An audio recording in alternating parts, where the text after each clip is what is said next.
সুপ্রিয় দর্শক, আজকে একটি ভিডিও নিয়ে আসলাম। সেটা হলো দেশি মুরগির বাচ্চাকে আমরা ছোট অবস্থায় কিভাবে মিক্সিং করে খাদ্য খাওয়াবো এবং বাচ্চাগুলো যাতে সুস্থ থাকে। আমরা তার একটি মিক্সিং দেখাবো আজকে আপনাদের। এটা হলো নিচ্ছি আমরা স্টার্টার, জিরো স্টার্টার। এটা আমরা নিচ্ছি হচ্ছে 2 কেজি। জিরো স্টার্টারটা নিব, তারপর এটাকে আমরা সুন্দর করে বিছিয়ে দিব। খাদ্য মিক্সিং করে খাওয়ালে সুবিধা একটাই, সেটা হচ্ছে আপনার কস্টিংটা কম হবে এবং বাচ্চাগুলো ভালো থাকবে এবং আপনার কি বলে পুষ্টিমান এবং মুরগির যে স্বাদ। তারপর নিচ্ছি আমরা গমের ভুসি, ঠিক আছে। এটা নিচ্ছি আমরা 2 কেজি। এটা আমরা এভাবে করে দিব। গমের ভুসি নিচ্ছি 2 কেজি। এখন গমের ভুসিটা আমরা এভাবে ছিটিয়ে দিব।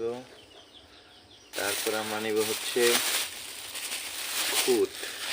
খুদ নিচ্ছি আমরা 1 কেজি। 1 কেজি পরিমাণ খুদ নিব।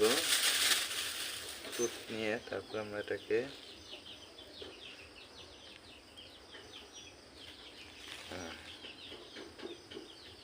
খুদ নিয়েছি। তারপরে আমরা কিছু নিব হচ্ছে, কারণ ছোট অবস্থায় বাচ্চা, এগুলো অবশ্যই আমার বাচ্চার বয়স আজকে প্রায়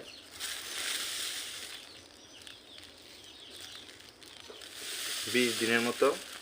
এই জন্য বেশি আমি ভুট্টার ফাঁকি নিব না, কম নিব, কারণ ভুট্টার ফাঁকি ওদের খাওয়ার মতো ক্যাপাবিলিটি হয়নি। তারপর প্রোটিনটা যেন সঠিক মাত্রায় পায়, এই জন্য আমরা কিছু ভুট্টার ফাঁকি নিলাম অল্প। তারপরে আমরা কি দিব, তারপরে হচ্ছে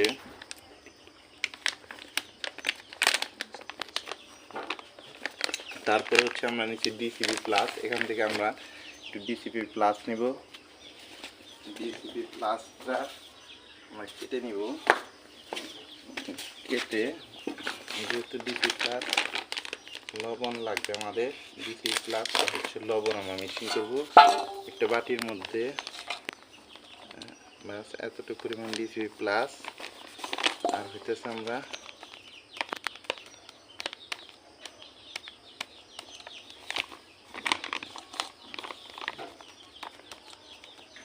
5 গ্রামের মতো ডিসিপি প্লাস নিলাম। এটা মুরগির পুষ্টিমান বাড়াবে। তারপর আমরা কি নিব, হইতেছে আমরা লবণ নিব। লবণ আমরা 5